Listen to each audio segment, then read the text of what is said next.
Seja muito bem-vindo, querido professor, ao Palavra em Foco. Estamos iniciando um novo trimestre, no qual nós vamos estudar o tema sobre missão de Deus, minha missão. Nesta semana, especificamente, nós já estudamos sobre como a missão de Deus nos alcança. E o texto-chave, o verso para memorizar, em Gênesis 3, verso 9, diz assim: E o Senhor Deus chamou o homem e lhe perguntou: onde você está? Na lição dessa semana eu quero destacar 3 pontos que eu julguei importante para você, professor, trabalhar com a sua unidade neste sábado. O primeiro deles é que nós servimos a um Deus que é missionário. Deus, por natureza, por essência, de caráter, ele é missionário. Ele criou a humanidade justamente com o objetivo de que vivêssemos em intimidade, em comunhão com Ele, a partir de um relacionamento face a face. Contudo, o pecado trouxe consequências a esse relacionamento e Deus se viu no desafio de adaptar a sua missão. Ele não abandonou, ele não deixou de ser missionário, mas ele adaptou a sua missão. E a sua missão, então, agora passou a ser a missão redentiva para resgatar a humanidade ao plano original. A gente percebe isso já desde o início, quando Deus, ao entrar no jardim, vai à procura de Adão, conforme o verso que estudamos. A pergunta de Deus, Adão, onde estás?, ainda ecoa pelo universo. A procura de filhos e filhas que, semelhante a Adão, continuam fugindo e desgarradas do Senhor.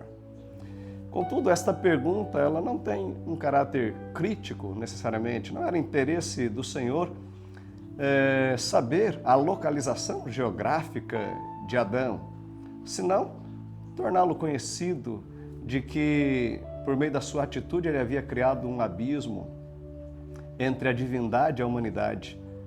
E ao Deus dizer: Adão, onde estás?, era como se Deus já estivesse se colocando à disposição para transpor esse abismo e resgatar o relacionamento rompido por causa do pecado. Gênesis 3, muito mais do que revelar a história da queda da humanidade, ela tem o objetivo de retratar a graça mantenedora, salvadora e redentora através de Cristo Jesus.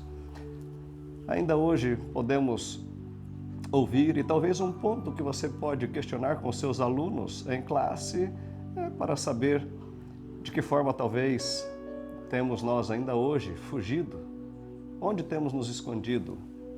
E talvez um ponto que você pode questionar com seus alunos é: que esperança traz ao coração dele saber que temos um Deus que nos ama e está à nossa procura, dizendo: onde você está? O segundo ponto da nossa consideração analisa a questão de que a encarnação de Cristo cumpre o propósito da missão. Por conta do pecado, Cristo, então, a divindade adaptou o plano de missão e a missão passou a ser a missão redentiva para resgatar a humanidade perdida.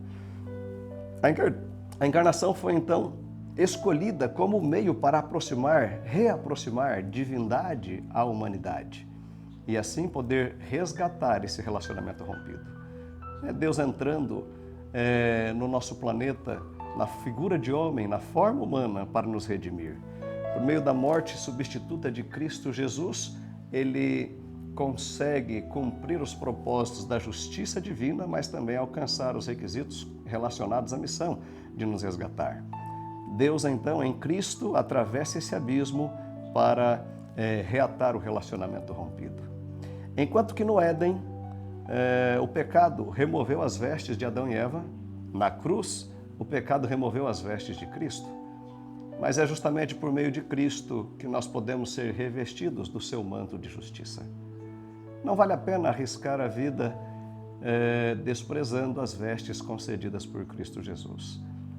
Talvez um ponto que seja relevante, que possamos considerar com a unidade de ação neste sábado, queridos, de que forma talvez podemos hoje estar desprezando as vestes de Cristo e, como Adão, cozendo folhas de figueiras para tentar resolver o nosso problema.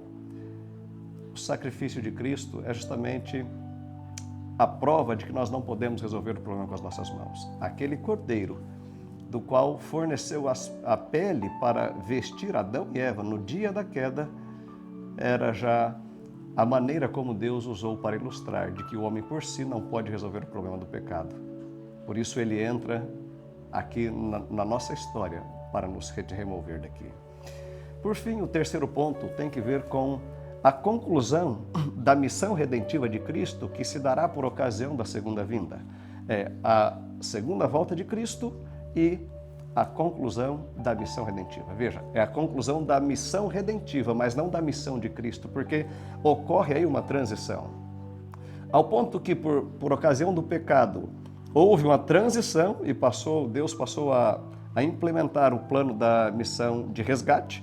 Por ocasião da volta de Cristo, é concluída a missão de resgate e iremos adentrar para uma nova esfera, para uma nova ênfase da missão da nova terra e do novo céu. Lugar onde estaremos para sempre com o Senhor. Lugar esse onde todo sofrimento será banido. Não mais miséria, nem pranto e nem dor, porque as primeiras coisas terão passado. Isso só será uma realidade na vida daquele que hoje entende e aceita a missão de Cristo para nos resgatar, para nos redimir e se envolve nesse projeto de missão também para salvar os seus semelhantes.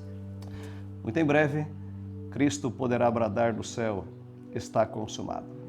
Queira Deus que a missão dele se conclua na minha e na sua vida e muito em breve estejamos com ele por toda a eternidade. Que Deus te abençoe e te use para inspirar os seus alunos a cumprirem a missão também.